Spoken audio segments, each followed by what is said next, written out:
Hey everybody out there, today for you guys we're going to be profiling my friend's Altergeist deck. He used to play Paleozoics. Do you still have the deck though? I do, yeah. Yes. He top 32 at Columbus with Paleozoics. But today he's going to be profiling his Altergeist deck. So without further ado, he's going to go over the main deck, extra deck, and side deck. So I'll let him take over. So go right ahead, man. Alright, so we have the standard ratio. 3 green, 3 Faker, 3 blue, 2 the Kieran one, and we're playing 2 Conquery. I'm playing 3 Desires in this list, even with the new pot, so I don't want to banish both my Conqueries. After all, sometimes it's just nice to draw a name if you have spoofing. And Conquery is just the best one that isn't one of the ones I already have 3 of, so I decided to bump it up to 2. We are running a lot of hand traps in this list.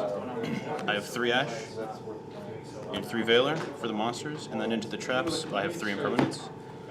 I think these 2 are just incredible right now. They beat the combo decks, they beat Thunder, they're strong against Striker, they're really good against Salmon Great. They just hit the most, I think, and then Ash is just they have the highest impact against Thunder and any combo deck because they can't get chain blocked, and then Ash is just the best in general. Read it out loud. No, the 5 brothers explosions. For the Altergeist traps, running 1 and 2. It's not super great to draw. If you don't see an Altergeist monster or spoofing, it's just dead in your hands. You have to spoofing it away, and you can't like set it because if you can't flip it up for the spoofing. So you just have to hold this in hand and hope you draw a spoofing or an Altergeist monster, and it just sucks. But this one's really nice. I was considering playing 3. I still might instead of the 3rd Conquery, but drawing it is like, it's decent. Drawing it lets you search this one off of your Marionetter, which is pretty strong. But yeah, that's the standard ratio, not too much to say there. And then we have, of course, 3 spoofing. Even if you draw a 3, you can still like Conquery 4 times, Conquery negate, put it back in deck, add it to hand, Conquery negate, and so on and so forth. But it's extremely powerful. Alright, so onto the traps. I have 3 Solemns, strikes, 2 judgments, or a judgment, warning, and an order. We're playing all these. I decided this was just better than playing like floodgates right now. I feel these are super impactful going first. This wins you games for free. These are super strong in every situation. Even going second, like cracking boards, this helps you with that. But I just figured these were the best trap cards I could play, so I put them in there. Really? And then we have, I guess the controversy here is I have 3 Extravagance and 3 Desires. Reason being is I like drawing cards.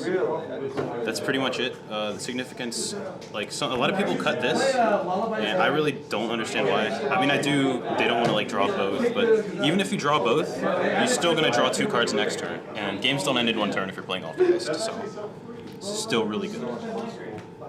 But yeah, drawing 2 like twice as much is just incredibly strong. And that's the main deck. It's 40 cards.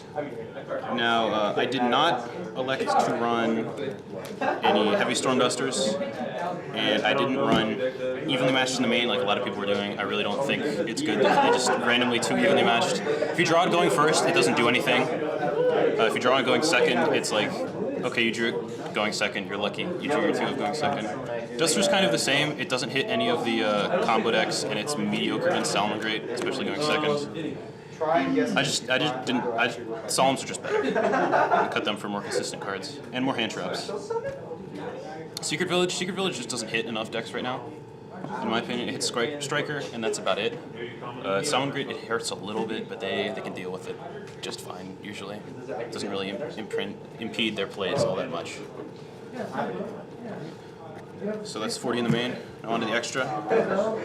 So we have Triple Hextia and a Prime Banshee, our Altergeist. We're not running Kidolga. Kidolga actually never happens. You might think this doesn't come up, but Kidolga actually doesn't come up. At least you might make this once throughout a tournament, but Kidolga doesn't happen. But you need to run 3 Hextia. You should run 3 anyways, because 3 would come up even without Extravagance. But you need to not banish this because it's really good, and you make it pretty much every game. So you run 3. Next we have Borrowed and Boral Sword. These are good cards for beating Thunder Dragon that you might go into once every 10 tournaments. They're just good to have there. Have them play them. They do come up once in a while.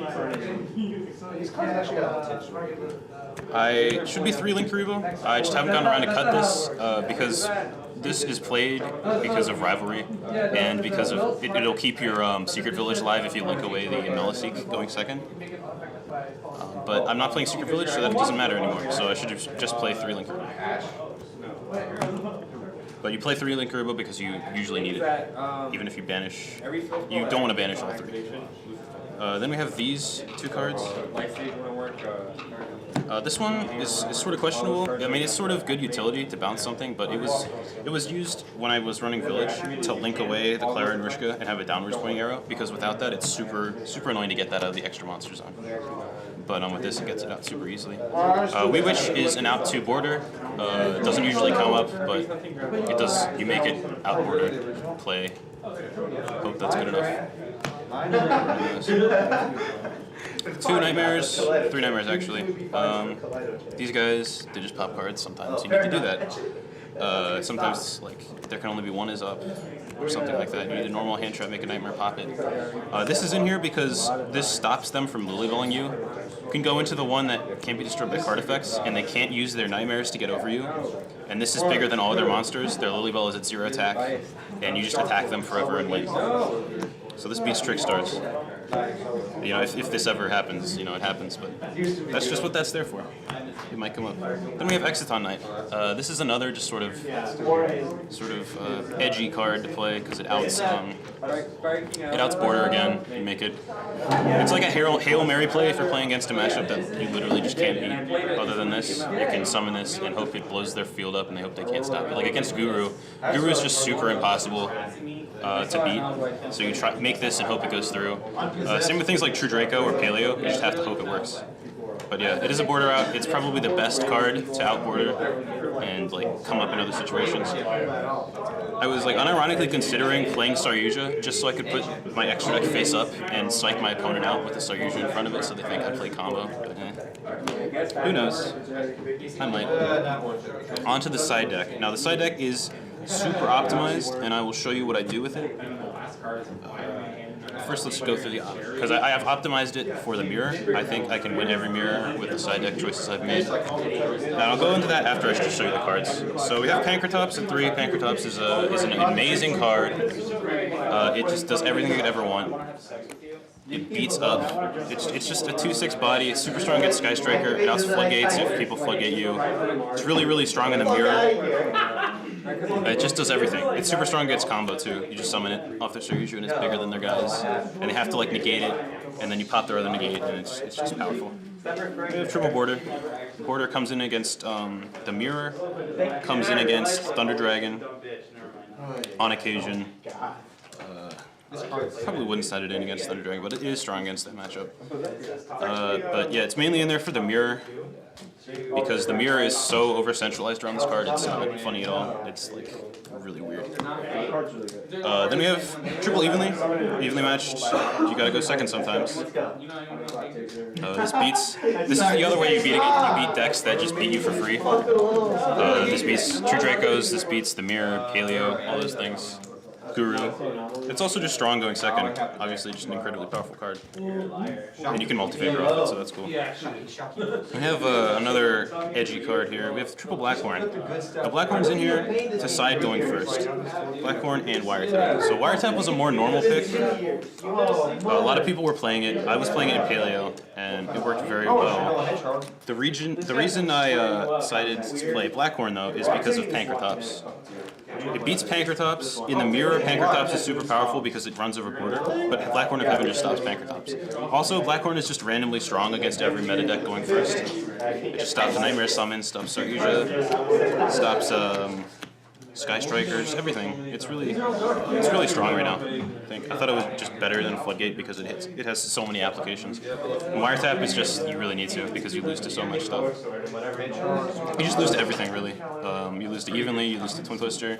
Even though Twin Twister doesn't like really stop you as hard, which is why I didn't run Dark Bribe.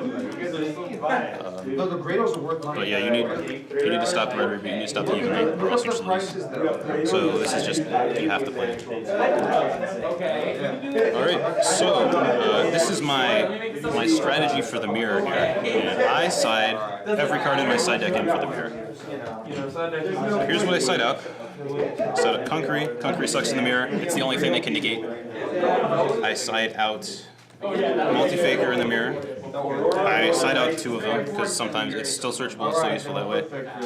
I keep in the Meliseeks because they pop cards and that's useful sometimes. Keep Marionetta in. It searches your traps, searches your protocol, and protocol is super strong. You take your Veiler out because it doesn't do anything. Take Ash out because it doesn't do anything. So we're at 10 cards right now. I have to take Order out because that doesn't do anything either in the mirror. I take the Impermanences out. Sometimes you might not want to, but because this stops Border for a turn. But at that point, like, Border's still there next turn is the problem. It doesn't deal with it permanently. So I do side all these out. So this is 15 cards I've sided out here. Yes, 15 cards. I think 15. Let me count again here. 3, 6, 9, 10, 14. I need more. I'm excited of the last Sickle Disc. Because Sickle Disc just isn't super powerful. It's good to recur. It's good to have one to recur traps, but other than that, and we side in all this.